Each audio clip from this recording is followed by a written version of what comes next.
Hello there. Welcome in. Friday edition of the show. Glad to have you. Whether you're listening on your radio, streaming the show online at extrasports1300.com, or you've downloaded the Extra Sports 1300 app to do your listening, and that app, which is free to download and free to use at all times, is brought to you by Diversus Health, mental health and well-being for all.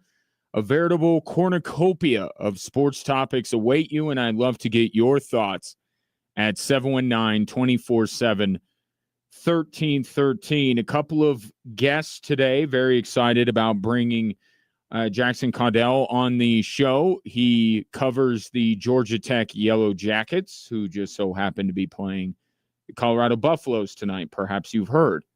So he'll drop by to preview that game from the Tech perspective.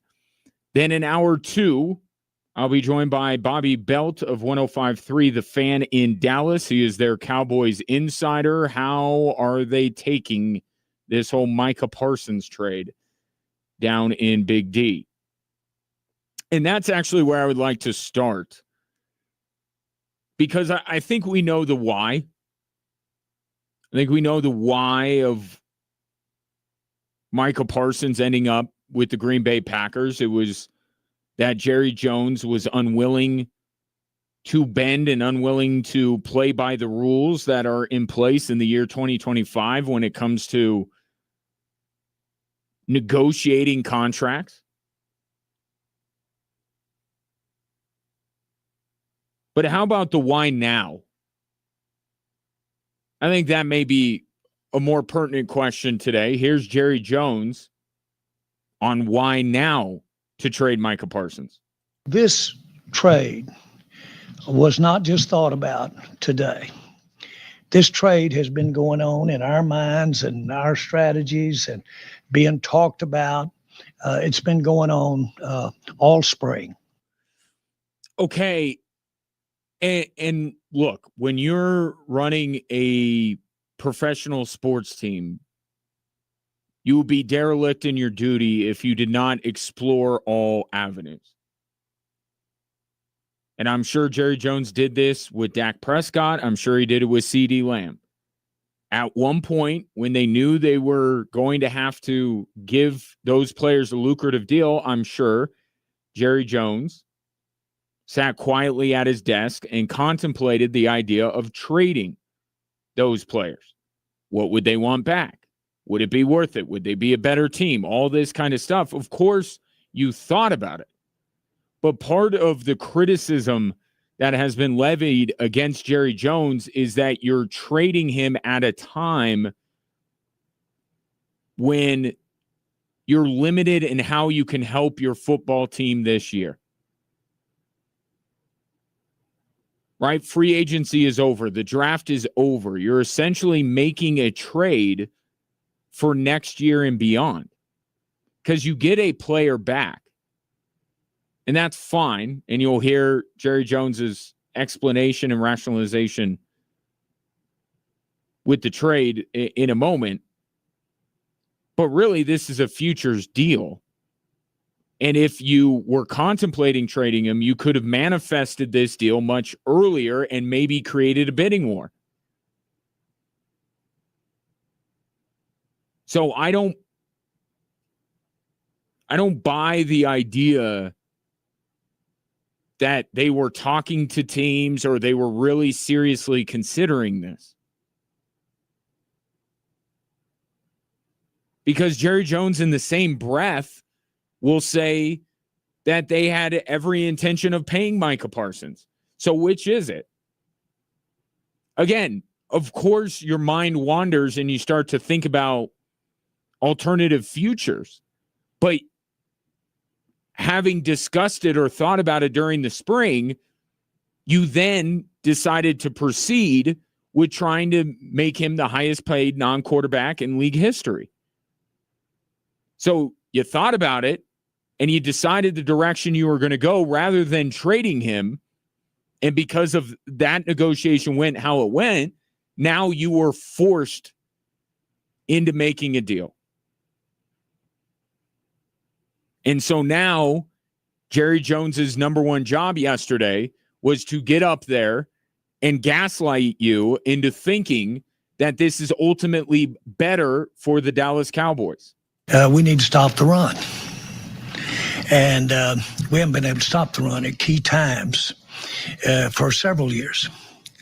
And when you have the kind of extraordinary pass rush that Micah had, then the way to mitigate that pass rush is to run at you. You know that video that you see on social media sometimes, what are two clips that give off the same energy? There's no clip of it, but I can't help, and maybe it's just because it's the same city and it's been, not that long since the last disastrous trade in Dallas sports. But it sounds like when Nico Harrison is making the case that the Mavericks need size, they need defense. Right? That was part of the rationalization of trading Luka. And there's validity to that. There's validity to the idea that you need size, that you need defense in the NBA. Just like there is validity to the idea that the Dallas Cowboys need help with their rushing defense, and Micah Parsons wasn't providing that. But ultimately, is sacrificing your best player worth that?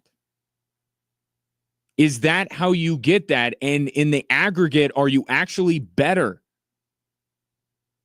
Because it's like we were discussing with the Green Bay Packers yesterday. Sure, they'll take a little bit of a hit in their rush defense with Micah Parsons on the field. But they have decided that what they'll gain in having one of the best three pass rushers on planet Earth will counteract that, and they'll be better for it. And I agree with them. So the Mavericks did acquire something they needed in Anthony Davis in size. The Dallas Cowboys do get something when it comes to defending the run better. But is what you gave up and what you're losing by giving that player up make you better? And I just don't think it does.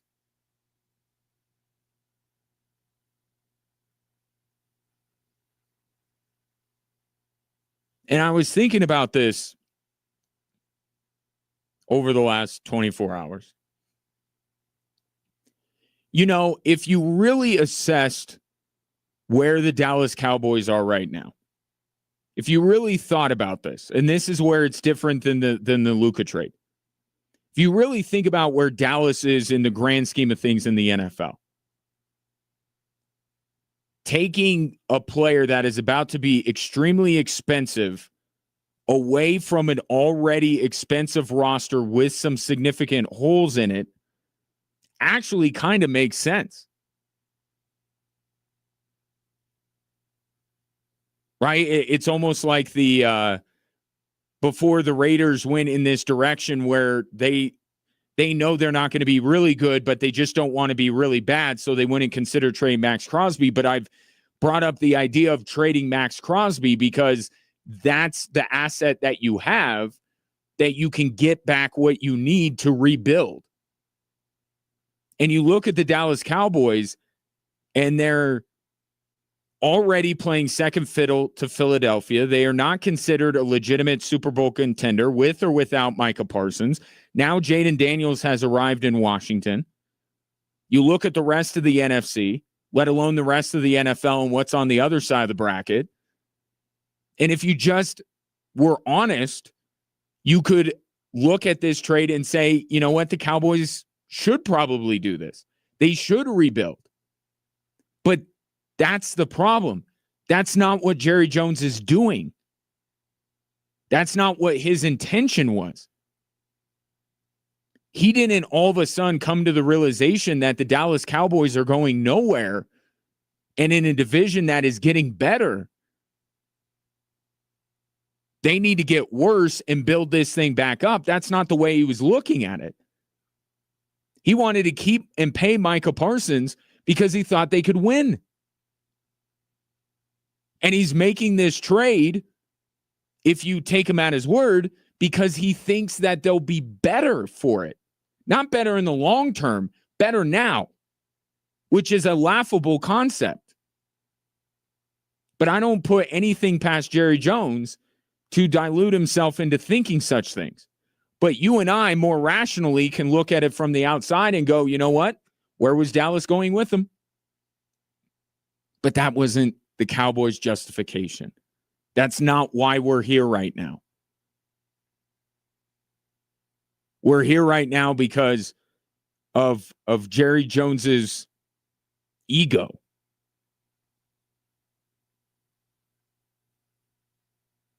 And that ego was on full display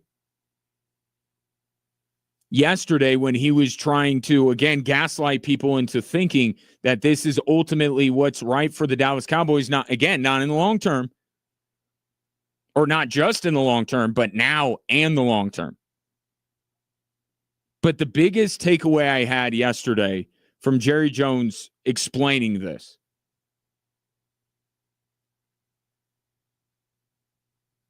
is based on this clip. I'll play it and then I'll see if you pick up on the same thing I'm picking up on.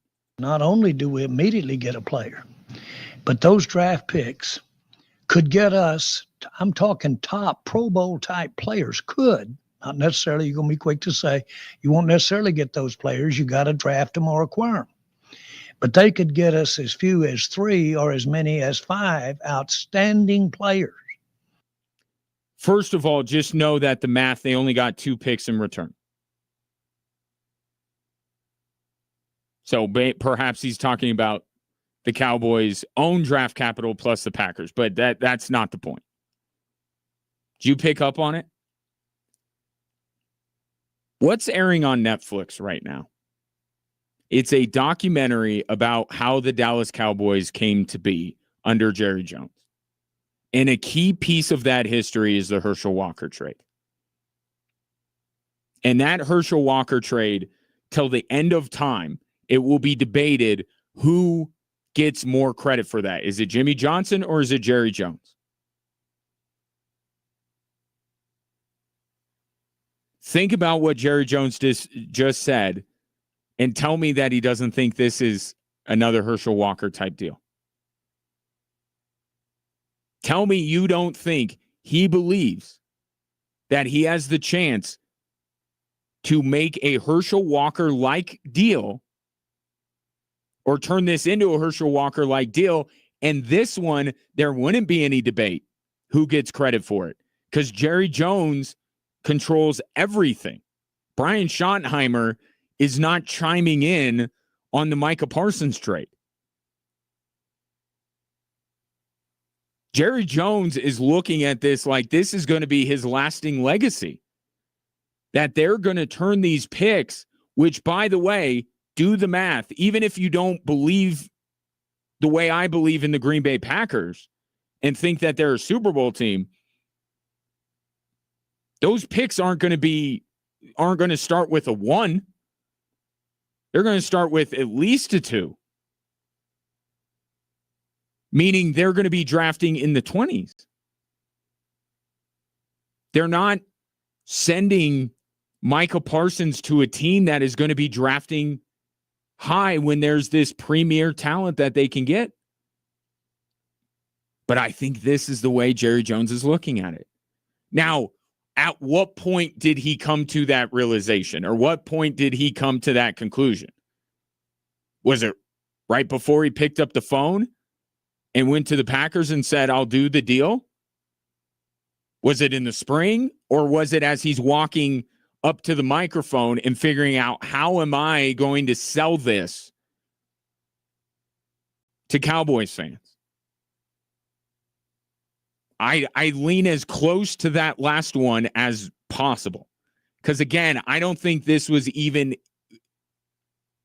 a real option for the Dallas Cowboys a few months ago. This has all come about very recently.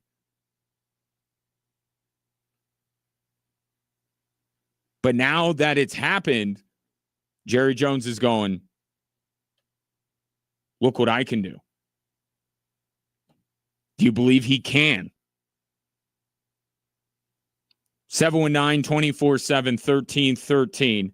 Get more local insight into this deal with Bobby Belt from 105.3 The Fan in Dallas coming up next hour. Coming up next, we shift our focus to college football. Tonight, the Buffs and the Yellow Jackets in Boulder. Let's preview it from the Georgia Tech perspective next.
Welcome back, Drive Time Sports.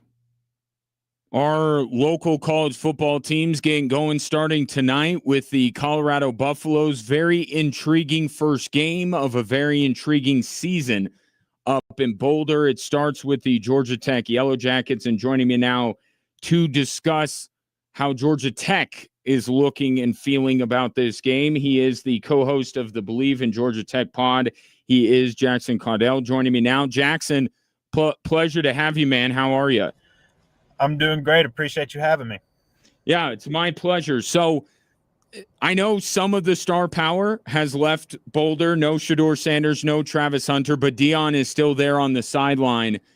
How is Georgia Tech looking at this game, given that it will be on a primetime stage, no pun intended? Yeah, so I think they are relishing in the opportunity to play in a big primetime game. That's something that's been discussed a little bit. So a couple of years ago, Brent Key's first season, they opened on a Friday night like this against Louisville and Atlanta. Last year, obviously, they go to Dublin, beat Florida State. Like, they love doing this, and they have a lot of respect for Colorado because they think this is going to be a very challenging game. Like, they expect the atmosphere to be really crazy. They know Colorado is really talented, but they really do like playing in these big atmospheres, especially in season openers. And we know what destruction they wrought on with that game in Dublin last year. What it led to. Certainly, Buffs fans hoping that a loss against Georgia Tech will not lead to the same thing.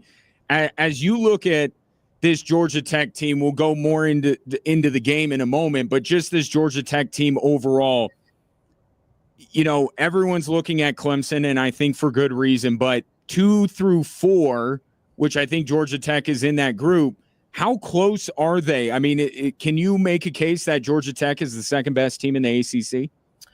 I think from a roster perspective, I don't think that they're close to Miami. That doesn't mean don't think they could beat Miami, but I think roster talent, I think, favors Miami heavily. But I think they're right there with Louisville and SMU kind of in that second tier. The thing is, they have to go out and be consistent and earn it, and that's just something that's plagued them. Like, they, you know, for all the attention they get for the performances against Georgia last year, even though they lost the game, beating Miami, beating Florida State, like, they struggle with consistency from week to week the past couple of years. So I think that's the biggest thing that's preventing me from just vaulting them maybe up to number 2. But they have the ability to go out and earn it. This is a talented team, year 3 under Brent Key. They know their identity. So it wouldn't shock me to see them in Charlotte in December, but they got to earn it. And year 3 of Hayes King at Georgia Tech, which is a rarity, right? I can't. There was hardly, other than Raiola, I don't think there was a single quarterback so far that has been with his team for more than a year. And now Haynes King is in year 3, not to mention that he was seasoned coming into Georgia Tech. So what do you think that gets you in today's world of college football, a quarterback as much of a veteran and a veteran in Georgia Tech's system as Hayes King is? Well, and it's not just Haynes King being back for a third season. It's his third season with Buster Faulkner, the offensive coordinator, who's one of the best in the country. And they've just shown steady improvements year over year. You know, when Faulkner and King were first there in 2023, I had zero idea what to expect. And the offense was pretty explosive, but Haynes King had a lot of turnovers. Then you go to last year, it was cut down on the turnovers, be more efficient in the passing game.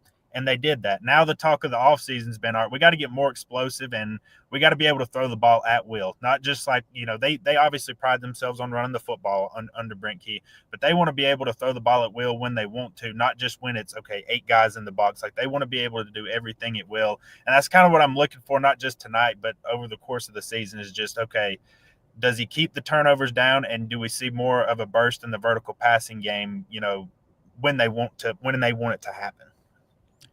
As you look at CU, as you do your prep and talk about this game on your show, where do you look at CU and say, maybe that's what Georgia Tech, let's start Georgia Tech's offense versus CU's defense. What do you think Georgia Tech will be able to attack, exploit to great success tonight? So when I look at Colorado's defense, I think they're very good on the defensive line. I think even without Travis Hunter, I think their secondary is going to be pretty good. Like, I'm looking at the linebackers. One of the things in some matchups last year, especially that Florida State game, if you have weak linebacker play against Buster Faulkner, like, he's going to find a way to exploit it in terms of using just different variations of the running game, and that's what they love to do. And obviously having some new transfers, just some new guys in, that's kind of what I'm looking for them to attack early on and then try to figure everything else out as the game goes along. Let's flip it other way. Caden Salter's going to be the quarterback tonight for CU. What I guess I'll phrase the question this way. What would trouble you as somebody who's trying to figure out how Georgia Tech wins this game? Or what would trouble you about CU's offense, if anything?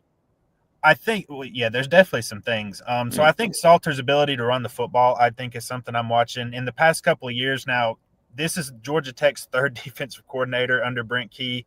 Tyler Santucci left to take the linebacker's job with the Baltimore Ravens. Mm-hmm. Gideon comes over from Texas where he was a safeties coach. So I'm kind of just intrigued overall with the defense. I don't think it's just a massive schematic change, but just how do they contain Salter's legs? He's very good off play action. So that's something I'm watching tonight.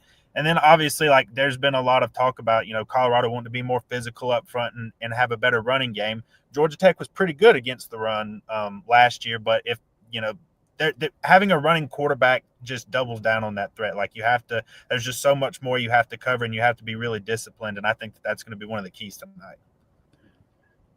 Obviously, we go into this game talking about Haynes King, and Dion talked about him quite a bit earlier this week. Who's a player that outside of him that we should be watching for tonight that you think might have a tremendous impact on Georgia Tech?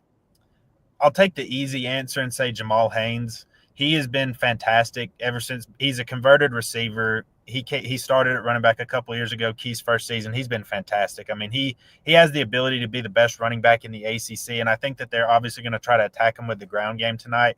And then if I have to give an honorable mention, I would say FIU transfer Eric Rivers at receiver. He put up big numbers in the Conference USA last year. I think he's going to be the number one target with Eric Singleton gone. But I think Haynes and Rivers are going to play a huge role tonight in this game.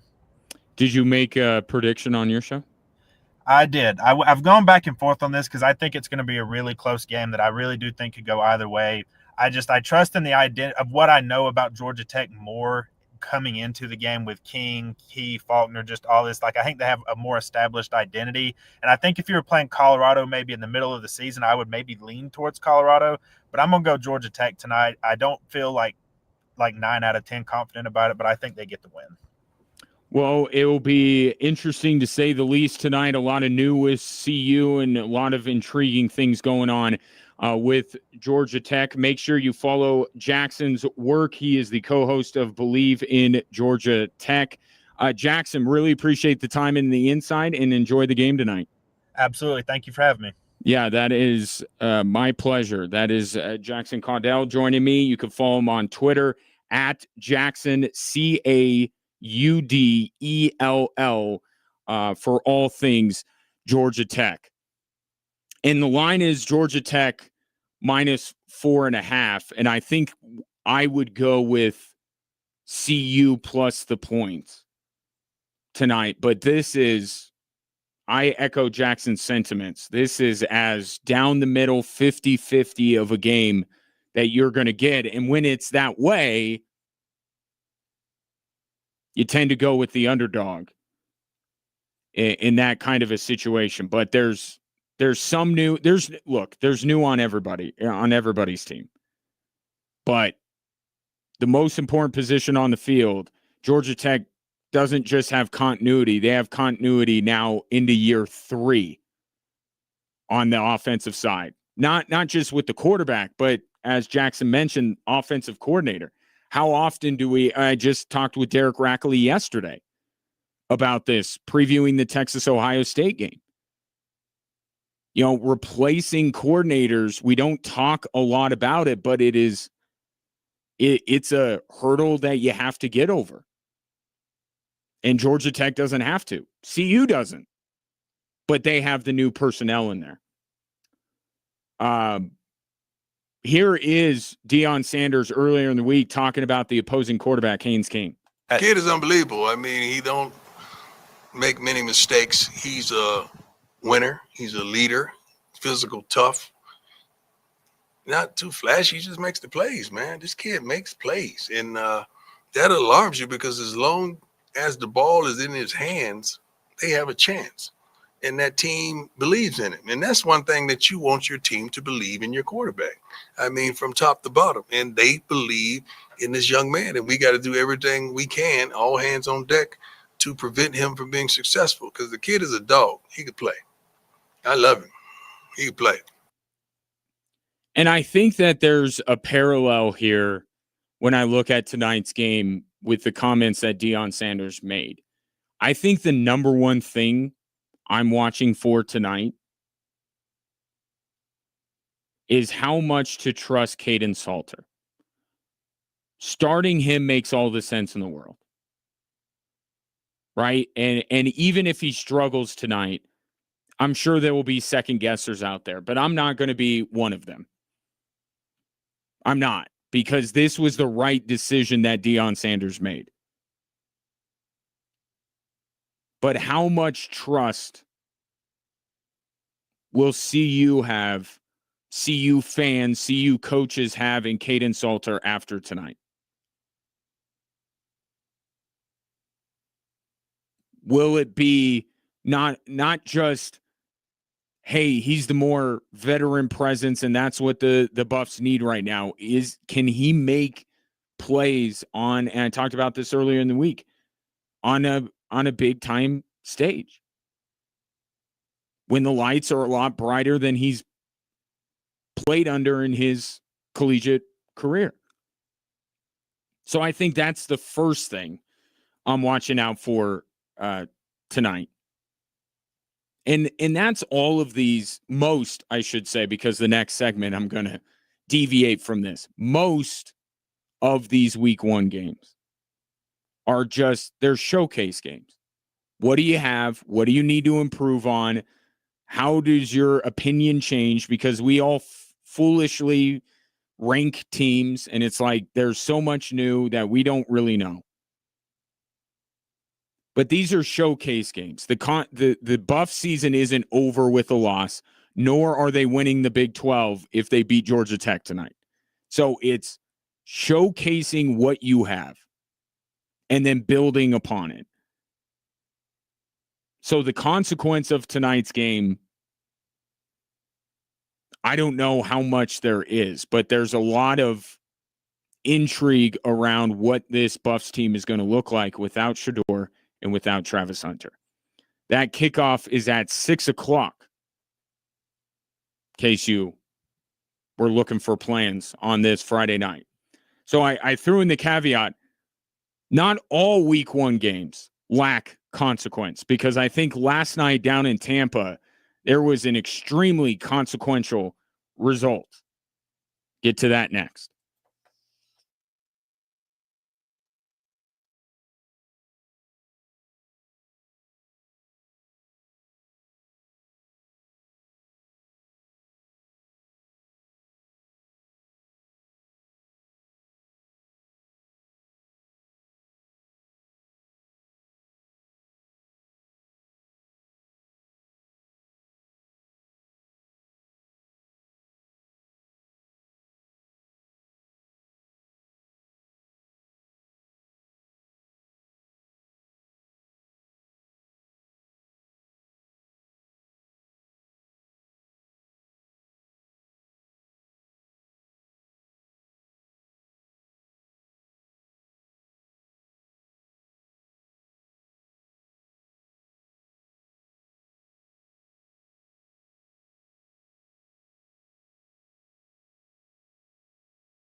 Want to give you one last reminder here to get your nominations in for our Extra Sports Athlete of the Week, sponsored by Blackjack Pizza. The nomination would be of a deserving high school athlete that you think balled out this week and you want them to be recognized. We'll have the finalists for you on Tuesday when we all return from our holiday. And then you'll vote all next week, and the winner will join me 1 week from today on the show, and we'll just keep it rolling throughout the entirety of the school year. So it's our Extra Sports Athlete of the Week, sponsored by Blackjack Pizza. Get in your nominations at extrasports1300.com. You know, and I'll use Texas and Ohio State as another example. Tomorrow's game is going to be really interesting, borderline fascinating. And I think that it is fair to say the winner of that game, especially if it's Texas, can be a lot of people's favorite to win the national title. They already are. But if Texas follows it up, then they deserve to be still the team to beat, right? But for the team that loses tomorrow, they still have every opportunity to make the college football playoff. And you don't need to look any further than Ohio State, who lost a consequential game later in the season than week one. Everyone wrote them off, and yet they ended up in the college football playoff and ran the table. So there's not the consequence there in that game or in many week one games. But there is last night, because we know there are two classes of citizens in college football. In Boise State and USF, for that matter, are in the world of college football second-class citizens, right?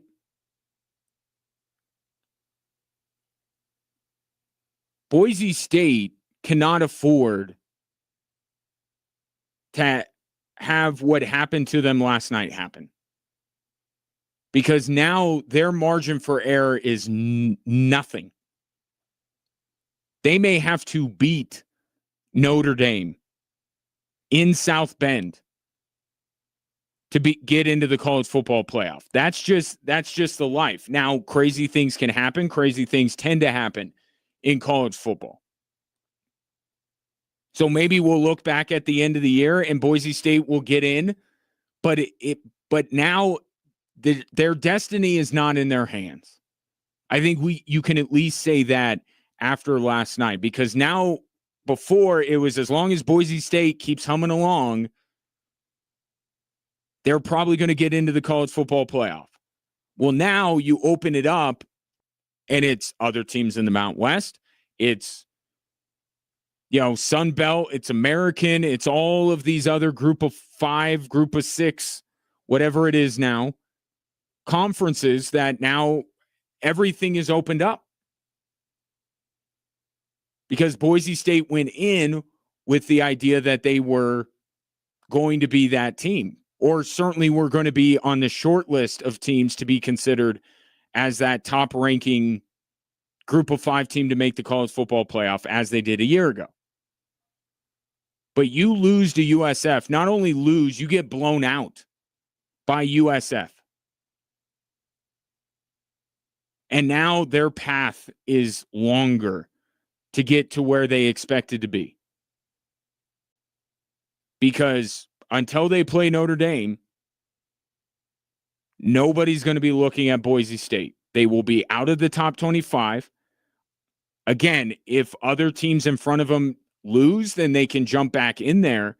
But it's not going to be because of what Boise State does between now and the Notre Dame game on why they may creep back into the top 25. And that's life in the group of 5. So last night, there was consequence, and it was a disastrous result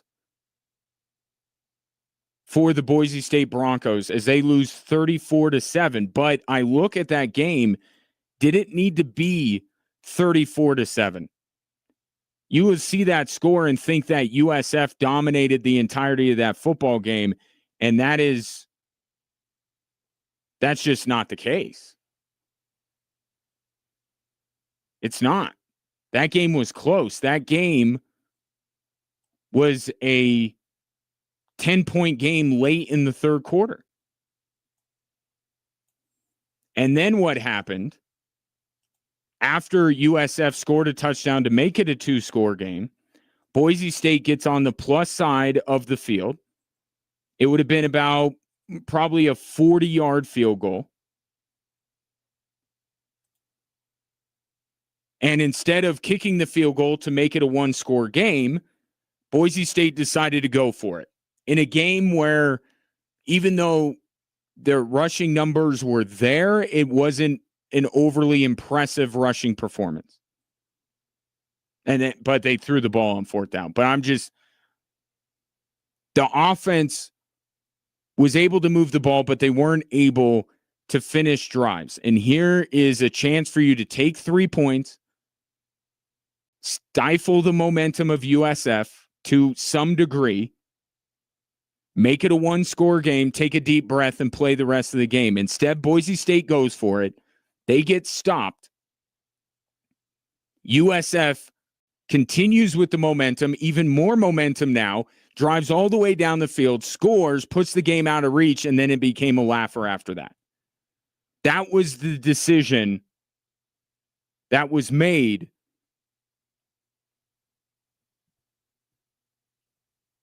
that buried Boise State last night.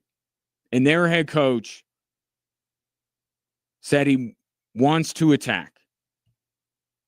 That's what he said. If we're in that 4th and 4, 4th and 3 range, we're going to go for it because we want to attack. We want to make defenses know that we're going to attack them. And then he does what a lot of coaches do when they're being second guessed. They say, well, if it would have worked, I would have been a genius.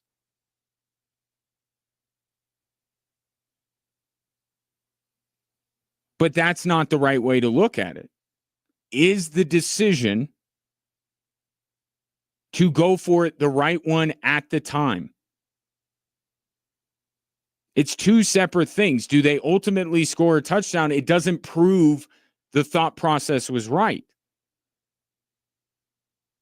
It was the wrong decision to not take the 3 points that were sitting there. And he said it himself. He has faith in his kicker. Then show it. Have him kick the field goal. And then everything calms down a little bit. Not saying the momentum swings wildly back in your direction. But you've slowed down the pendulum a little bit. And instead, it backfires. USF is even more emboldened. They have even more momentum. And they use that to drive right down the field and bury you. It was the wrong decision. And it was the wrong decision because Boise State in that game, they weren't very good. Just being honest. They didn't lose the game on that 4th down that they failed to convert. They lost the game because they weren't good enough last night. So that decision buried them, but it was also the wrong decision to make because they weren't executing at the level that they needed to have confidence that they would convert that 4th down. And in those situations, I get it. It's not 100% all the time that you kick the field goal, but it's the better decision. Take the 3 points. Regroup. And see if you could put together one more drive the entirety of the 4th quarter. You might be able to tie up that football game. I'm not saying there aren't arguments for going for it, but looking at that game, the way that Boise State was playing, the time, the situation, all that kind of stuff that we talk about so much, the situational awareness.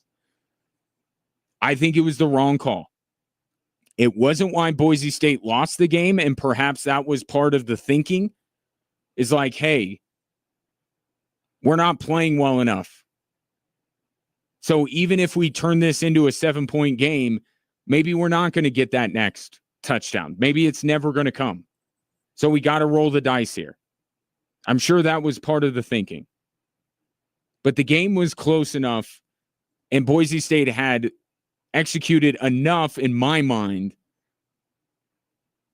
that for the entirety of the fourth quarter, I would have thought Boise State could have gotten one more touchdown drive.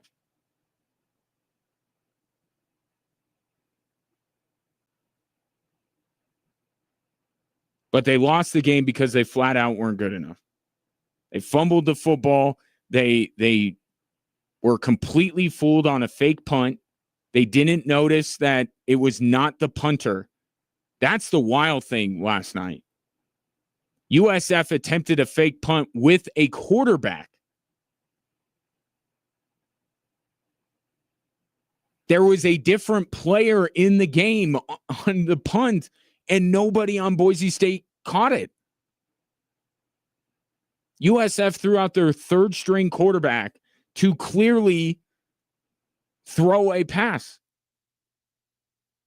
Boise State just was simply not good enough. But where I will stop and won't go as far as some other people, this has nothing to do with Boise State last year.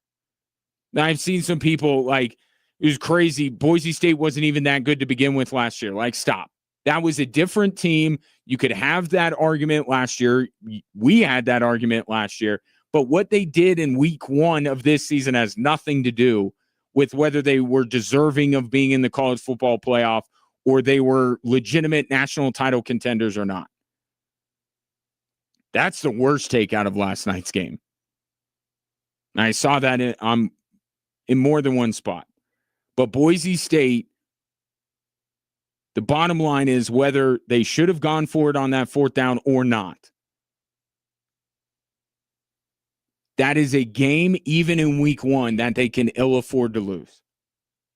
Because the path to the college football playoff is so thin for teams of Boise State's ilk. And now, unless absolute chaos happens in college football, which there is a chance, Boise State may have to beat Notre Dame. Certainly, they're going to have to give Notre Dame all they can handle, and I didn't believe going into the year that Boise State would be much of a match for Notre Dame. And certainly the way that they played last night, and this is where you could get carried away. All I'm saying is Boise State's got to be better, not just for the Notre Dame game, but the Mountain West schedule than they were last night. If they play like they did last night, which I think they'll improve, but if they happen to, if this is just who they are, we might have to completely rethink the Mountain West Conference. Because that Boise State team is incredibly vulnerable. My guess is that they figure it out over the next few weeks. And as far as the Mountain West is concerned, they're still Boise State. But as far as being a college football playoff team, there is a decent chance that went away last night. It can happen that quickly. And yes, it can happen this early in the season. Devastating loss for Boise State. 719-24-7. 13-13 coming up next. Sean Payton. Now that the running back position is settled in terms of the personnel, how is he going to employ them? And going back to our conversation yesterday about Bo Nix's MVP chances, I don't think he's going to look like an MVP early, and it's by design. I'll explain next.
Welcome in hour 2 on this Friday. Glad to have you. Appreciate you watching on our social media platforms at XTRA Sports 1300, Facebook, Instagram, Twitter, and YouTube. While you're there, follow, subscribe, drop a comment, whatever you feel like doing. Bobby Belt, Cowboys insider for 105.3 The Fan in Dallas, will join me in less than 20 minutes to talk about the Micah Parsons deal. That is a city, a sports city that has been hurt greatly over the past calendar year. How are they taking things, and what does this mean for the Cowboys moving forward? Bobby Belt, my guest, again in less than 20 minutes. Let's talk about the team here locally that has done nothing to break your heart yet. That would be the Denver Broncos. And yesterday I brought up how surprised I was that despite the Broncos being the national media darling and so many people jumping on the bandwagon, I hadn't heard a lot of people talking about Bo Nix being the MVP.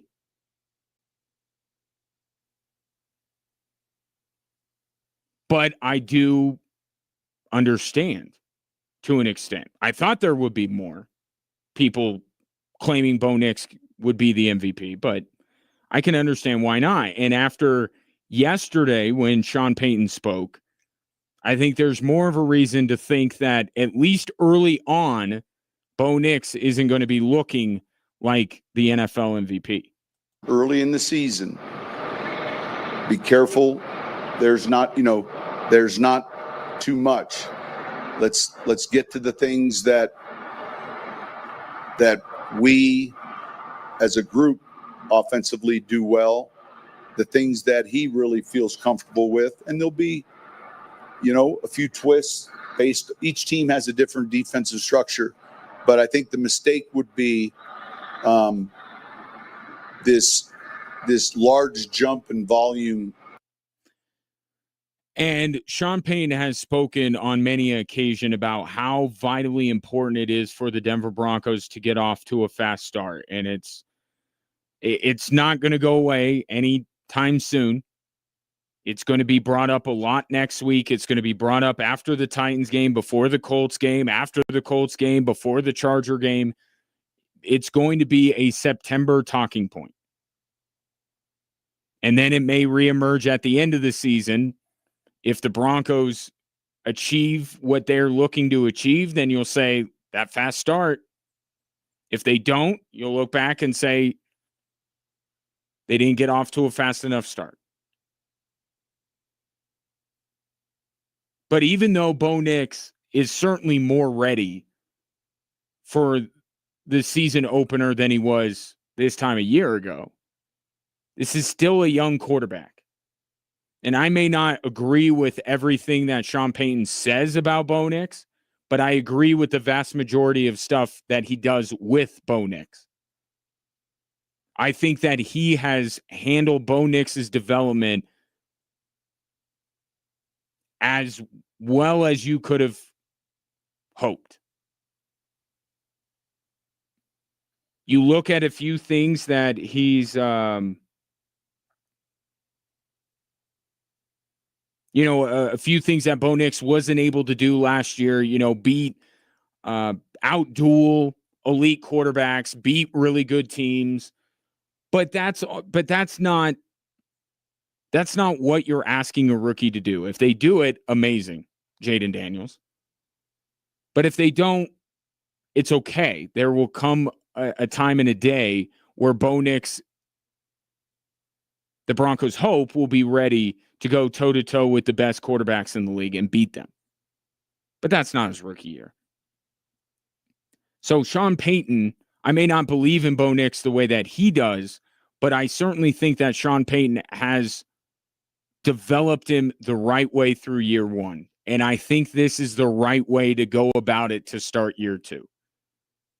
You already know that Bo Nix isn't going to be as much of a deer in the headlights. He's certainly not facing the level of competition that he faced a year ago. It's going to be more comfortable for him week 1. That's not an excuse to open it up and say, Bo Nix, go throw for 350 and 4 tutties. Okay, because there's a lot riding on the first 3-4 games of this season, and Sean Payton doesn't necessarily want to put it all on Bo Nix to deliver that. Nor should he. If this team is as deep and as well-rounded and as talented as he and George Payton keep saying it is, then against the Titans and the Colts, they shouldn't need to put it all on Bo Nix. They should have enough in other areas to get the job done the first couple of weeks, and then you build up and you say, all right, now it's the Charger game. And now maybe more is required of Bo Nix. So I think that Sean Payton absolutely has the right mentality when it comes to how he's going to handle Bo Nix against the Tennessee Titans. And one of the areas that the Broncos are supposedly better and should be able to take the pressure off of Bo Nix is in the running game. And now that the 4 running backs have been chosen that are on the 53, how is Sean Payton going to employ them? And just how many of them can you actually count on to have an impact this season for the Denver Broncos? It's hard to get 4 backs up. And look, there's times where you do if there's a vision in the kicking game. And so, generally speaking, I think you can feed 2. And they appreciate that because when you look at their career span, that can benefit them. That's an interesting way to sell it to your players. It'll save you in the long run. And when he says that, you got to be thinking the same guy I'm thinking about. RJ Harvey. What he's talking about RJ Harvey. Because I don't know how, it just became a revelation at the national level that J.K. Dobbins is the number 1 running back for the Denver Broncos. He was always going to be that. But I think this is Sean Payton setting expectations pretty low when it comes to RJ Harvey. Because you can hear him say, you can feed 2 and go, well, RJ Harvey's the second running back. But that other piece of it, basically saying he's not going to overextend anybody in his running back room. And you know Sean Payton's history with rookies. And I don't think RJ Harvey is going to do enough early on to just make it so Sean Payton has no choice.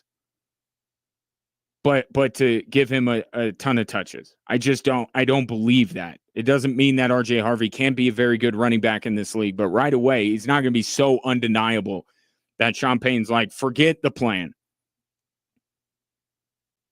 I think you have to really temper your expectation early on about what impact RJ Harvey is going to have on this Broncos offense.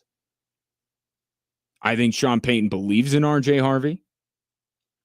But he's going to, like Bo Nix, he's going to bring him along slowly. And at least with RJ Harvey, he has a choice. With Bo Nix, there was really no choice. You got to put him out there. You can't, split time with Jared Stidham. Bo Nix was ready to go. You play him. With RJ Harvey, he's the second running back behind J.K. Dobbins. And I wouldn't be shocked if you see more of maybe a Jaleel McLaughlin against Tennessee. Because Tyler Bidet, I look at him as if something were to happen to J.K. Dobbins, if he's trying to lighten the load on J.K. Dobbins in terms of pass blocking. I could see Tyler Bidet in there. But in terms of getting reps, getting touches, I think that the two running backs, regardless of how they are listed on the depth chart, I think it's going to be Dobbins and Jaleel McLaughlin. And I think it will be that way for a little while. Again, Sean Payton has put so much into this idea of a fast start that says to me he's going to lean on the best parts of his team, defense, and himself. And he's going to look to his veterans. And then once the Broncos get off to the start that Sean Payton is hoping, 3-1, I think would qualify as a fast start to the season. You start off, especially if the 3 wins are Tennessee, Indy, obviously, and then LA. That's job done. And then you just go into Philly and you say, we'll give it our best shot. Maybe we could come away 4-0. But if this Broncos team is 3-1 after the first 4 games, because that's how I look at a fast start, is the first month, that's job done. And then it's, okay, where are we at with Bo Nix? Where are we at with RJ Harvey? Now let's try to open things up a bit. We go to, London to take on the Jets. We got the New York Giants. Maybe those are some games, if we get off to the start that we want to get off to, that's where we can experiment. That's where we can dabble. That's where we can open up. That's where we can unleash, if you will, Bo Nix. Get RJ Harvey some more run. But I think early on, and there's a chance that Tennessee game becomes a laugher. Right? What that defense may be able to do to Cam Ward.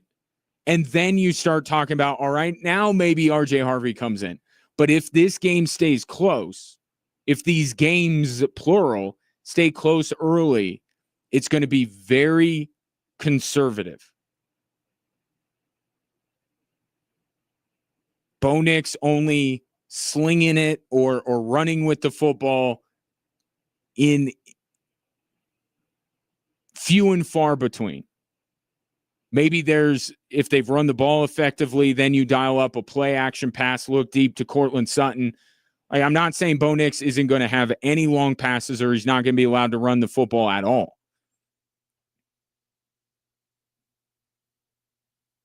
But I think it's going to be a conservative game plan. It's going to be about winning on the margins, as last year for the vast majority of it was for the Denver Broncos. Keep the game close, trust the defense, field position, kicking game, and Sean Payton out-coaching Brian Callahan, Shane Steichen. And then week 3, things will take a different tone. It'll change a little bit given the stakes of that first matchup with the LA Chargers. But these first 2 games, very conservative, leaning on the run game, trying to see if this Broncos run game can be better than it was a year ago. Not asking Bo Nix to do too much, winning on the margins, and if the game gets out of hand, fine. But if it doesn't, you stay conservative, you get your 2 wins, and then you see what you can build upon going into the Charger game.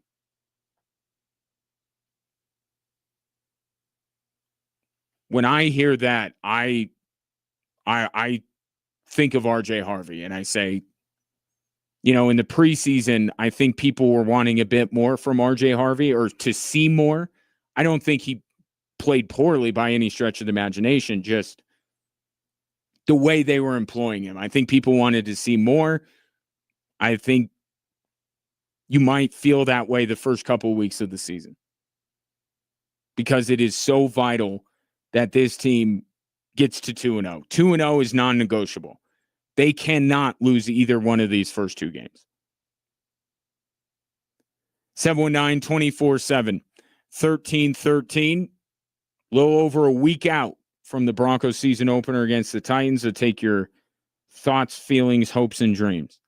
Coming up next, we head to Dallas.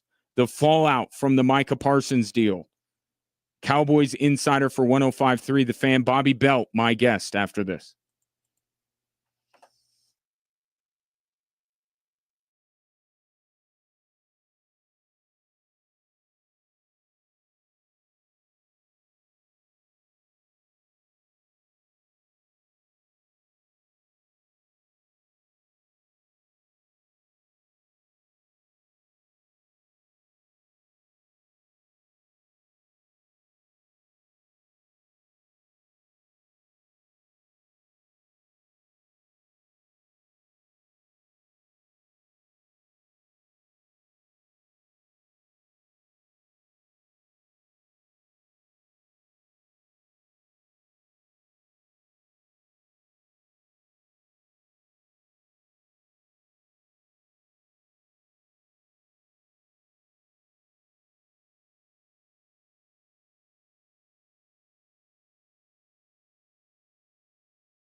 We were wondering how we would get through this last stretch of days before the NFL season kicks off. And as always, the Dallas Cowboys have provided, and I said this the other day, we need Jerry as much as he needs us. I think he moves us forward. He gives us momentum towards the season. And boy, did they with that blockbuster trade yesterday. Micah Parsons going to the Green Bay Packers. Joining me now to discuss is the Cowboys insider for 105.3 The Fan in Dallas. He is Bobby Bell. Bobby, pleasure to have you today. Absolutely. Thanks for having me. So we know that Dallas sports fans have gone through some things recently. How would you compare yesterday's news to Luka, if there is a comparison? I mean, similar in terms of if you're talking about the type of player and the type of expectation for how long he was supposed to be here, and being one of the best players in the league and being such a young player. I mean, both of them 26 at the time. Those are similarities. In terms of fan reaction and fan sentiment to it, not even close. The Luka news really blindsided and hurt this entire city. This one had dragged on a little bit and had developed so much fatigue that I would say that this morning on the morning show, when we were taking listener calls about it, I would guess 4 out of every 5 callers were essentially saying good riddance. So, I mean, I know there's a national perspective on how this has looked so far, and believe me, there aren't a bunch of fans who are just super happy with Jerry Jones and are, ready to elect him president or anything like that. But what you do have is a fan base that is almost equally frustrated with Micah Parsons as they were Jerry Jones at this point. And so I don't think that there's a whole lot of sympathy towards his departure here for most Cowboys fans. Why is that frustration spread equally amongst those two gentlemen? What is it about how Micah Parsons handled all of this that has that being the sentiment down there? I think Micah has just frustrated a lot of fans over the last couple of years with some of the off-the-field extracurricular things, the different special interests he has. People around here, fans oftentimes will wonder, like, how focused on football is he? Is this really his drive? Like, he's great, but could he be better? And I think he had developed a reputation with fans around here that in big games and in the playoffs, fair or not, I'm not saying this is, but among fans, his reputation had developed as he's the guy who disappears in big games. And so I think, there was a lot of fatigue with just the debate in general about paying him. Early on, I think it was all pro Micah, but as this went on longer and more of it had a chance to kind of be out in the open, and then Micah makes the trade request, and I think a lot of people were frustrated with how Micah and his agent seemed to be handling things. Then I think it over time, there were no winners here, and there weren't a whole lot of happy feelings for Cowboys fans in that sense. So, I mean, there are a lot of people really upset about this today, no doubt about it, but there is a majority, I would say, that's not necessarily pro-Jerry on this, but they were pro moving on from Micah Parsons. So what, if you can, is there one thing is it the not wanting to talk to the agent? Is it Micah Parsons? What is it? Was there one thing that you can kind of point to and say, this is where it turned from Micah Parsons is going to end up like CD and Dak, where ultimately he's going to get paid, to now he's a Green Bay Packer? Is there some moment like that? It's that meeting in the spring that's been reported a lot about, nationally we've heard the conversation of, was this a negotiation as Jerry tells the story between him and Micah Parsons, or was this supposed to be a meeting about leadership that Jerry tried to take advantage of it, which has kind of been the side from Micah and his agent, David Mulugeta, and Andre Odom at Athletes First. I think that disagreement over that, and we'll never know for certain what it was or who was in the right, because it was just those two that were involved in it. But I think that disagreement and the different recollection of what that meant and what that stood for, you can trace all of this back to that. Now, there were certainly some maturity issues for Micah Parsons along the way here in Dallas. And so those questions have always existed, I think, for some people in the franchise, but generally not Jerry. So if you want to talk about Jerry moving on this and being the ultimate decision maker and where the first seeds of doubt would have been planted, it was the way that meeting was described publicly and privately. And I think it just sowed a lot of distrust there. Bobby Belt, my guest, Cowboys Insider 105.3, The Fan in Dallas. So what were the Cowboys going to be before this, and how much different are they now, if at all? I've thought they were probably right around an 8 or 9 win team. Maybe a little closer to 8. There's just so many questions about their depth. Everybody thinks the offense is going to be fairly good, but you don't have a firm answer in the running game, and the offensive line, while they think it's going to take a step forward, they need to see that. They need to see growth there from Tyler Guyton and Cooper Beebe and various players on the offensive line. So there's some questions about the offense, and then there's a lot of questions about the defense and how they're going to be able to cover in the secondary, how much their linebacker depth is being tested right now with DeMarvin Overshown being out, letting Eric Kendricks leave. And then on the defensive line, they went and traded for Kenny Clark in part because people felt like there was not a legitimate run-stopping defensive tackle on the entire roster. So they are able to answer a question there. But, this has all along felt like it might be a tough year for this defense. And so remove Micah Parsons from that. I think a lot of people felt like there was a chance right now, and then they could always surprise us, but there's a chance this could be a bottom 10 defense in the NFL. So there's not a whole lot worse you can get from there. And they do have a lot of depth at edge rusher, but I don't know. I would say that this probably shifts them maybe another notch down. So maybe they're like a 7-win team. But I think a lot of people felt like they were going to have a tough time really competing, even if Micah Parsons was playing at his very best.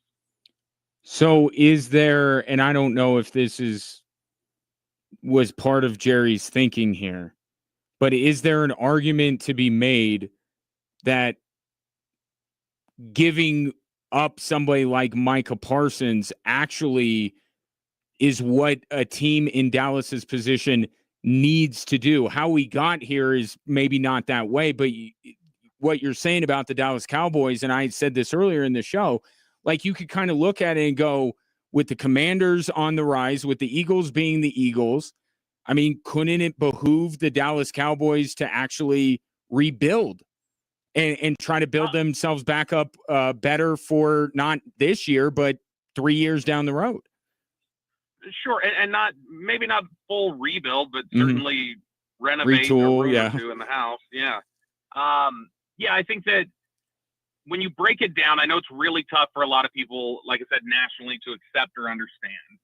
But I think that when you look at the fact that you've got 2 first-round picks now in your hands, you've got the second most cap space in the NFL without having to restructure any deals, without kicking anything down the road more like they have with Dak Prescott and other contracts in the past.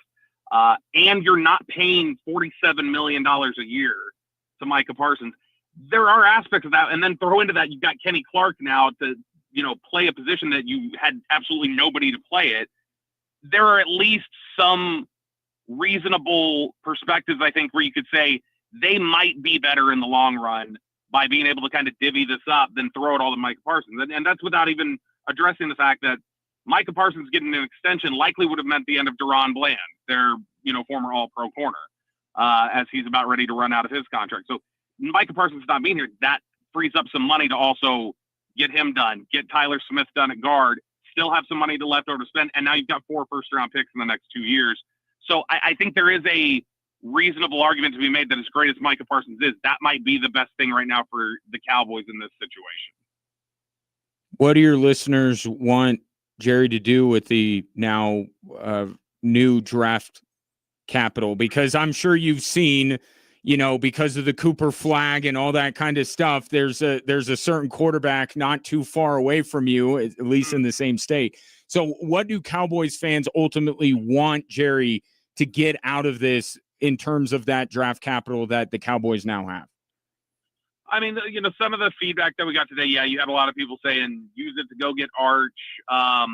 Other people just said they keep maybe moving back and collecting more capital. One of the things we had talked about on the air today was the idea of if you've got 2 first-round picks in 2026, if that Packers pick is in the 20s somewhere and somebody is picking in the 30s and wants to come up 15 spots, we've seen teams who will make that move up and back into the first round and give up their first-round pick the following year. So, I mean, you could have your first-round pick, move back into the second a little bit with the other pick, then collect, so you've got 3 first-round picks in 27 when Arch Manning may be coming out. And then you've got 3 different darts to throw, or you could collect all those picks and push them forward to whoever has the number 1 pick. So there's a lot of different things. But Arch has been a very common refrain. Then you hear a little bit of buzz on the edges from fans who, a local kid here who played at Flower Mound Marcus High School, Garrett Nussmeyer at LSU, that would be another name that some people would like. But I think a lot of people they like just having the options, and they like having more draft capital for Will McClay to go to work and be able to replenish this roster since they have not dabbled in free agency historically. You can get more from Bobby as we move forward into the NFL season at Bobby Belt TX on X. Catch him on 105.3 The Fan in the morning time. Bobby, your insight has been invaluable today. I appreciate it, and enjoy your weekend. Absolutely. Thanks. Have a good one. Yep, you too. That is Bobby Belt, Cowboys insider for 105.3 The Fan in Dallas. A couple of things there that Bobby brought up that I would like to go more in depth on, and I will do that coming up next here on Extra Sports 1300.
Hello there. Welcome in Friday edition of the show, hour 3. Pleasure to have you, whether you're listening to the show on air, online, or through the app, or whether you're watching the show on our social media platforms, Facebook, Twitter, Instagram, and YouTube. The handle all the same at XTRA Sports 1300. While you're watching the show, you can drop a comment right there,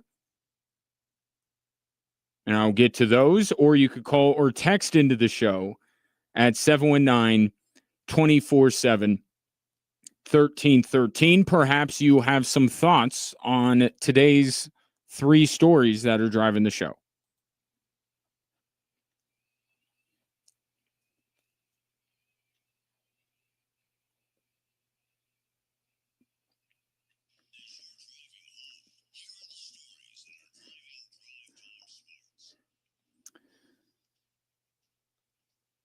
All right, let's start with Jera explaining himself. Not only do we immediately get a player, but those draft picks could get us, I'm talking top Pro Bowl type players, could. Not necessarily, you're going to be quick to say, you won't necessarily get those players. You got to draft them or acquire them. But they could get us as few as 3 or as many as 5 outstanding players. Boy, that guy has a lot of chutzpah, doesn't he? Jerry Jones trying to gaslight everyone into thinking this was the plan all along for the Dallas Cowboys to trade Micah Parsons. But therein lies the rub here. If Dallas does turn these draft picks from Green Bay into Pro Bowl players, then you will look back and say the Cowboys did the right thing. It's all, it could be a trade, and we've had recent trades like this, the Russell Wilson trade. Did it ultimately doom the Denver Broncos? No. They took a big fat L in the trade. They got it wrong. But it didn't ruin them. It didn't bury them. They were able to get out of it to the point where it's just kind of it's always there, but it doesn't go down as, the trade that ruined the Denver Broncos.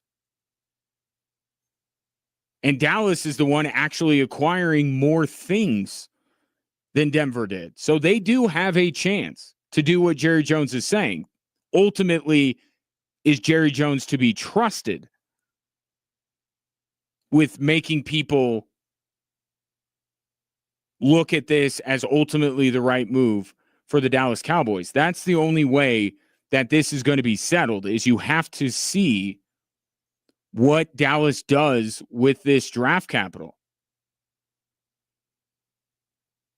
Because I don't know, maybe the more apples to apples comparison is Seattle making the Russell Wilson trade. They turned it into a lot of stuff. Are the Seahawks really any better off than they were with Russell Wilson? I don't think you can say that. They weren't way worse for it, though. But Dallas has to make something of this. But that also doesn't mean that this is Jerry Jones's grand plan here, and that Jerry Jones was thought about this and this is what he was doing all along. This decision was thrust upon him because he had every intention of paying Micah Parsons. It's just things went sideways with the whole agent not being involved stuff. And then Jerry Jones pivoted and made this move. Dallas lost the trade. If we're being optimistic about it, for now. We're being pessimistic about it, that's going to stand because the Dallas Cowboys aren't going to turn these draft picks into 3, 4, 5, 10 all-pro players like Jerry Jones thinks they can.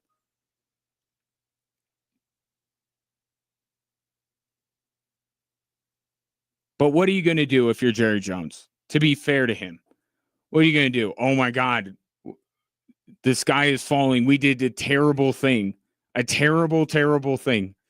No. He's going to come out there and tell you why this is ultimately in the best interest of the Dallas Cowboys and why this was his thought all along. He's lying, but he's got to say that. I don't expect anything less. Right now, Dallas lost that trade. And the only way that they're going to fix it is if they turn these draft picks into something. And you'll have to wait on that because they don't get to do anything until next year with these picks.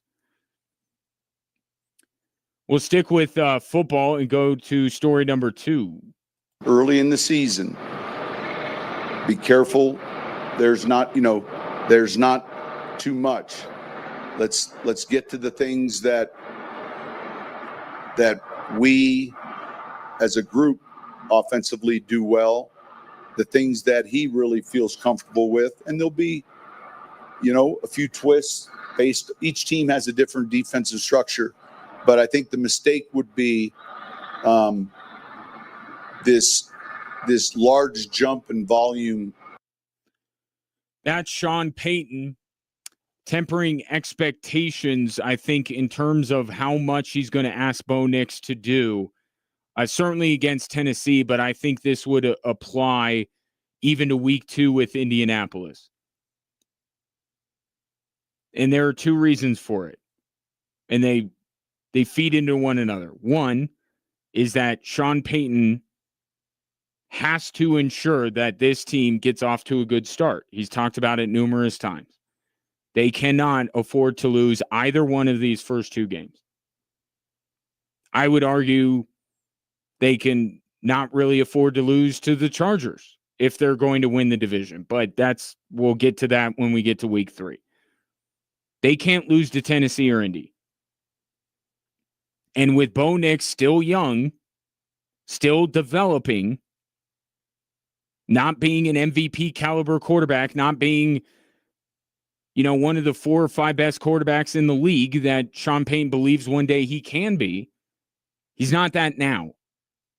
And this is too important of a first couple of games to just say, hey, Bo, go win us these games. It's going to be very similar to the way that the Broncos played most of last year.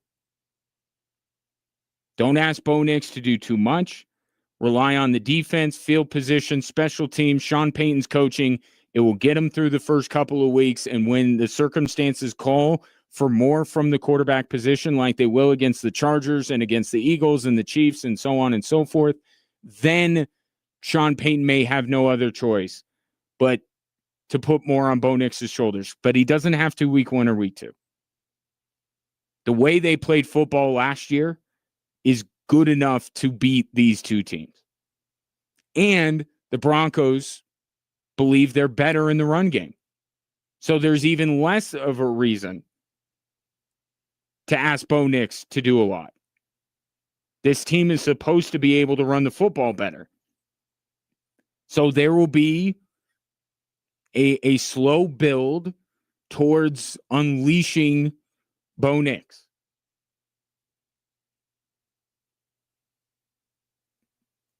But Sean Payton is doing the right thing in keeping, it's a tricky balance that he's trying to strike. But the need for the, excuse me, getting choked up. Been one of those kind of days. Sorry about that. He's balancing between heightened expectations and grand proclamations about who the Denver Broncos can be this year, and the fact that they still have to build up their young quarterback. But the way Sean Payton strikes that balance is he's saying, me and the defense can get us through early on, work Bo into it, and then ask gradually more and more of his young quarterback. So I think he's playing it the right way. And you look at the first two opponents, the way that the Denver Broncos did things last year should be good enough to beat the Colts with Daniel Jones and the Tennessee Titans starting Cam Ward in his first ever NFL game. We'll make a clean sweep for football stories. Here's story number 3. Coaching at the university you played at has got to be awesome. It's got to be like unbelievable, man. This tough nose, attention to detail. We came in the same class, I feel. You know, like he got it. He's the interim, but he got it when I got an opportunity. So I'm always rooting for those guys in our class, but they're going to come and they're going to play tough. They try to establish the run. They protect the ball. They don't make too many mistakes. Defense is savvy. They're going to force you to do some things you don't want to do. It's going to be a great contest. That's Deion Sanders, of course. Was he hinting at – I actually have to give the national media a lot of credit because upon hearing that first part of it, I would have expected one person to say this is Deion campaigning for the FSU job. Paul Feinbaum or somebody. Or wait, no, he Daytona Community College, Daytona Beach Junior College. What is it that Deion Sanders claims as his alma mater? But the rest of that is him talking about the task at hand tonight, and that's playing Georgia Tech in the season opener. And this is a team with more continuity than the Colorado Buffaloes have. They have a quarterback entering year 3 with the same offensive coordinator on the same team. And Haynes King's a pretty good quarterback. And then on the other side, you have Colorado starting a new quarterback. New wide receivers, new running backs. There's a lot of new with Colorado. And I think that outside of what Georgia Tech can do defensively or offensively, I think that's the biggest obstacle the Buffs have in tonight's game. Is in week 1, can they overcome the continuity disadvantage that they have?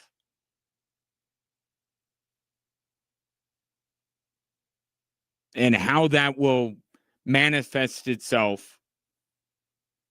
Are the Buffs late to get to the line of scrimmage? Are there miscommunications? Are there missed assignments? Do guys not know where they need to be? That's how it's going to manifest itself with these guys who are new to the Colorado football team or stepping into new roles on the Colorado football team. That's the biggest hurdle that this team has to clear tonight. In terms of talent, they can beat Georgia Tech. But are they as well-oiled of a machine as Georgia Tech could be tonight, especially when it comes to the offensive side of the ball with Haynes King? I think they can be enough for this one to go down to the wire, depending on where you shop. Georgia Tech is a 3.5, 4.5 point favorite. I think I would lean the Buffs plus the points. But I'm very interested to see how all of this new comes together in week 1. And it's a chance for Caden Salter to earn the trust of Colorado football fans and the team in general. He was chosen for a reason, a good reason. Now it's time for him to show out on this primetime, no pun intended, stage.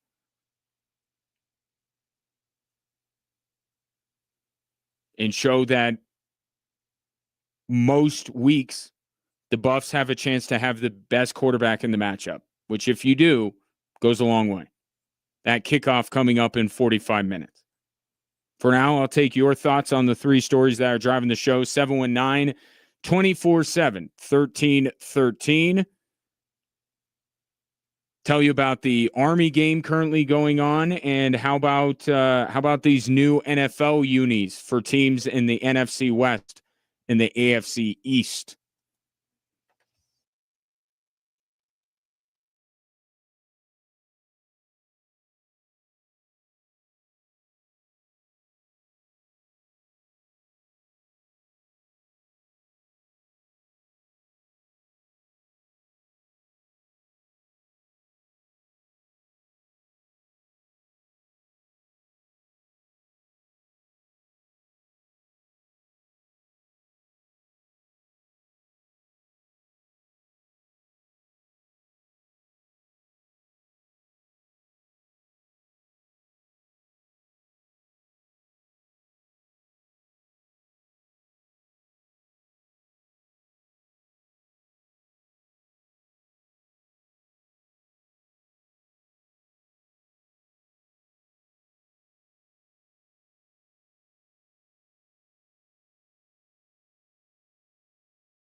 Tomorrow afternoon, Air Force opens up their season against Bucknell. The cadet wing is back, just adding to an already fantastic game day experience at Falcon Stadium. Tickets still available.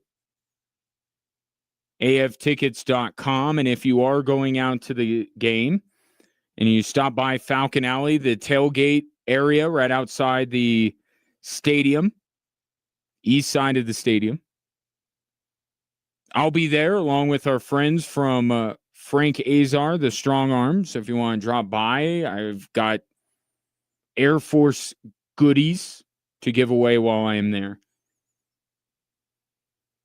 But most importantly, go check out the Falcons tomorrow afternoon, 1:30 kick, aftickets.com.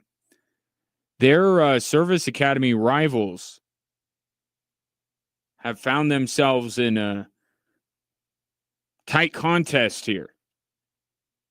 It's 10-10.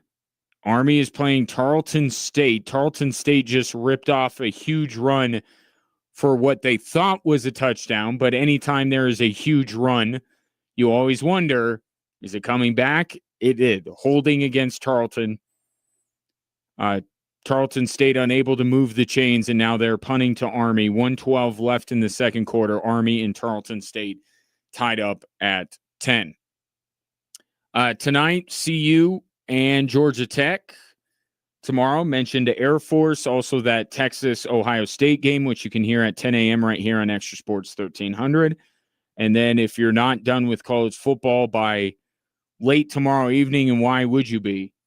CSU opening their season in Seattle against Washington. To the text line here, fallout from the Micah Parsons deal. It's coming from the 719. It's good to see Washington finally pass the clown show and bad ownership debacle to such a fine team down there in Dallas. I wish Cowboy fans another 15 years of sleepless nights and terrible Sundays.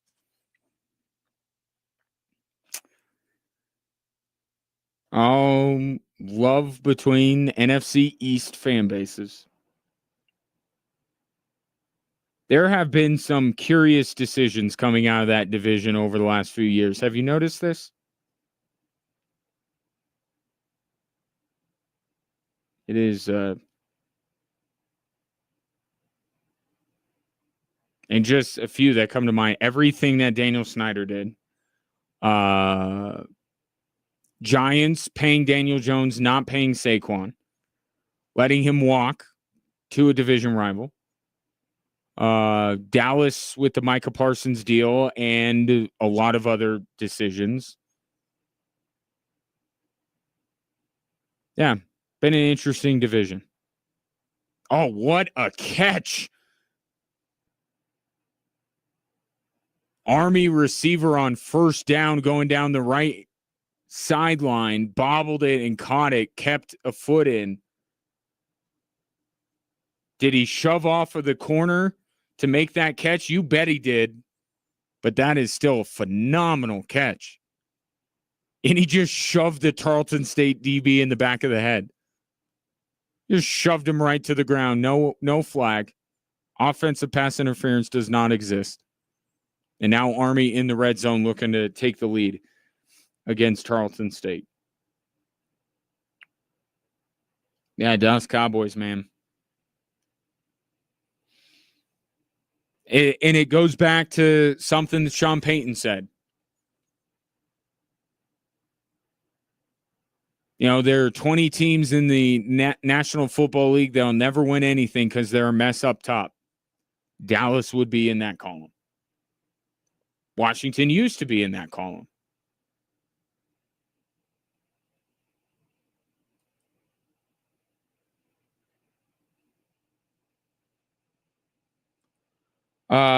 So I don't know that it's necessary for NFL teams to come out with so many alternative uniforms.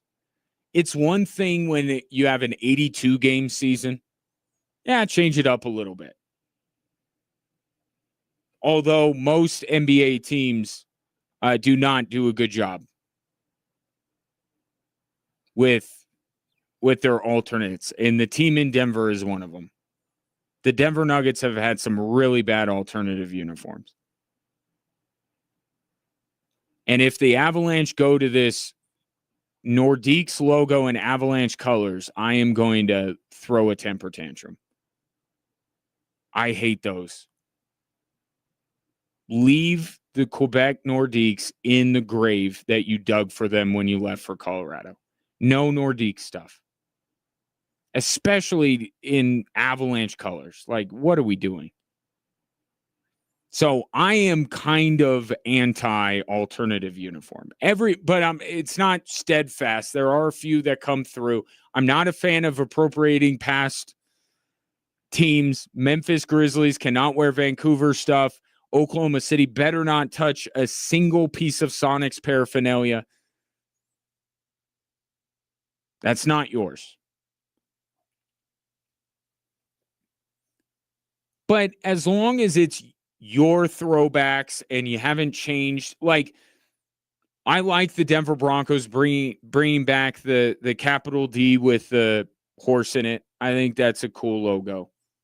I think the Broncos overall have done a very good job with their alternative uniforms, like the snow-capped helmets and things like that. But that's a twist on a throwback, and it's theirs, and they've remained in the same city. I have a lot of rules for alternative uniforms. I think the Broncos have done a very good job with their alternative uniforms. I don't know that they're overall necessary, though. They only play now 17 games. But I know why they do that. They do it for money. Like anything. It's that old saying, the answer is money. What's the question? Well, in this case, why are they releasing these rivalry jerseys in the NFL? Money. So here, and if you're watching the show, I've tried to put all of them up at once. It's the AFC East and the NFC West that have done these rivalry jerseys, rivalry uniforms. And I will say,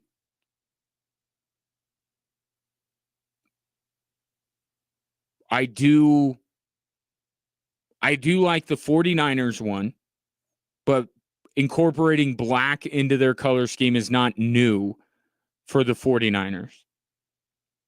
So that one looks good. I kind of like the Patriots ones. I don't know what color gray that would be. Bluish gray. They look pretty sharp. All the other ones, I'm like, is this necessary? And with the Buffalo Bills, I mean, think about this. The Buffalo Bills go with all white, which I got to say, I should add that with New England and San Francisco. It looks good. It looks pretty sharp. But it's a curious color choice, considering that the number one thing, maybe other than the Bills, that the city of Buffalo is known for is food that is very messy. That is a choice, and that is a huge risk that Bills fans are taking on. And even if you're not really into buffalo wings, or you figure out a way to protect your jersey, what about when you jump through the table? So white can look really sharp, but I think these jerseys are going to be like $200. You're just one teardrop of buffalo sauce away from completely wasting that money.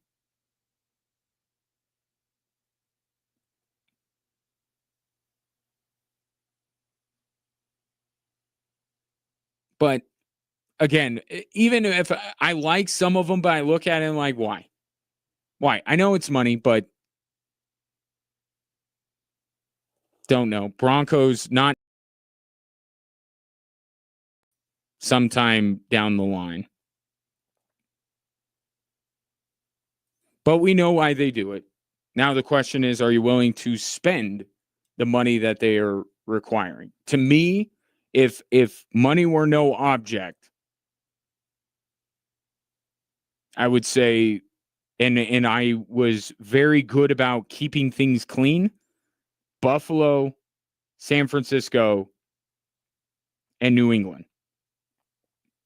Don't like the Dolphins ones. Seattle, meh. And LA, the Rams, meh, as well. But they keep doing this stuff. And it's like, and it just goes back to when I talk about team names and everything, there's just no real great ideas anymore. Decent ideas, but again, in this case, at least you're taking what these teams have, right? You're not trying to reinvent the wheel. You're taking a color, maybe you're just adding black or something like that. It's still what they are. You're not completely changing the name and all that kind of stuff. But there will come a time where we'll have a year of no good alternative uniforms across all sports. It's coming. In my lifetime, we'll have a year where every one of them is like, why? We get closer and closer every day. 719-247-1313. We'll take a break, come back. There are some sports stories that are just like, I'm over it. I'll talk about a lot of stuff. I'll bring up a lot of stuff from the past. I don't let a lot go, as you know. But there's one sports story that I just, even with new revelations and a new twist, I'm like, I don't care. And I'll tell you what that story is next on Extra Sports 1300.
Make sure you get in your nominations for our Extra Sports Athlete of the Week, sponsored by Blackjack Pizza, because come Tuesday, I will be presenting you a group of deserving high school athletes in Southern Colorado that you will decide by your vote who had the best performance of the week, and that athlete will, if I can, work some stuff out, I got to go through people.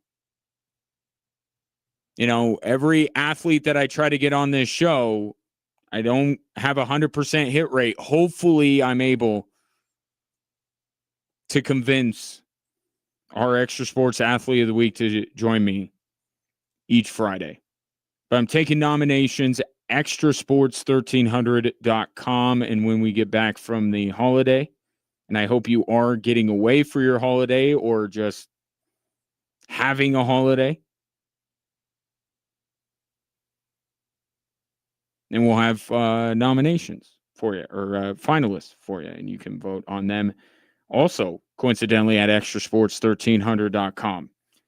So can we be done with the Pete Rose story?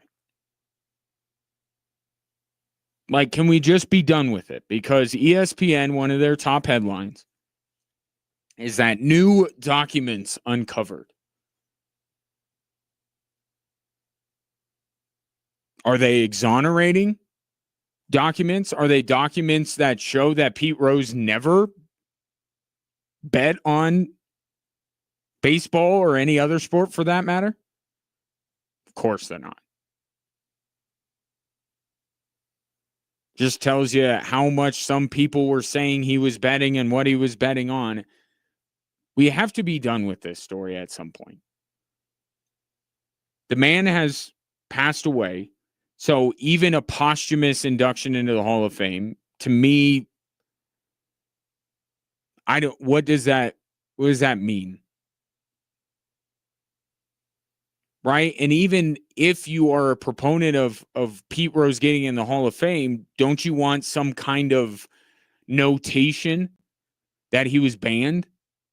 You can't just, even if you think that Pete Rose should get into the Hall of Fame based on what he was as a player, they're still going to have to mention that Pete Rose was banned from baseball for doing the one thing. Think about the history of baseball and what a lawless frontier it had been for years, and some of the just terrible people that were playing baseball, womanizers, racists, steroid abusers, and I'm not saying that they're all on the same levels. There are levels to this, but think about the amount of cheating and the amount of bad people who are in the sport of baseball. And literally there was one rule. You had one job. Don't bet on baseball. Pete Rose did. He received the punishment befitting the crime.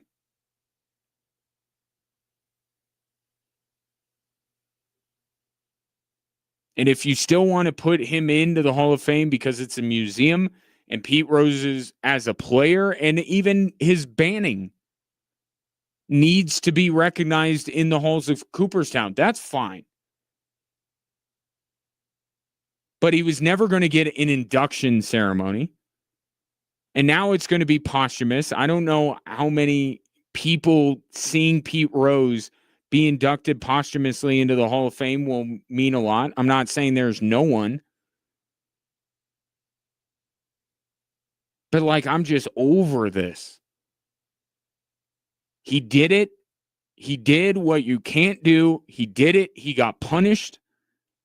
He was rightly punished. And I used to be somebody in my younger years that was like, oh, Pete Rose should be in the Hall of Fame. No, he shouldn't. Not as you get inducted and everything. If you can chronicle his accomplishments. But at this point, if you want to, baseball doesn't even care about their Hall of Fame ceremony. They do it on a weekend where they got the entire league playing.